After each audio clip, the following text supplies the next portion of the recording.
Tão cansada. Só pode, né? É bom de preguiça. Eu não vou dizer nada nessa casa.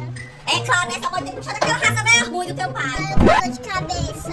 Sabe o que é isso? É você passar a noite todo dia nesse celular. Já falei que o celular adoece, deixa a vista toda embaçada e dá dor de cabeça, mas não me escuta. Ai, que delícia, um bolinho. Eu vou comer. Meia hora depois. Cadê meu bolinho? Eu não vi, não. Você comeu? Eu não. Se você estiver mentindo, a galera vai deixar aqui nos comentários. Como eu não tô mentindo, a galera vai deixar um like. Mas muito cuidado, viu? Porque o bolinho tá envenenado. Ai, meu Deus, socorro. Mas por que você tá preocupada? Nada. Você comeu, né? Não, mas a Laurinha assim.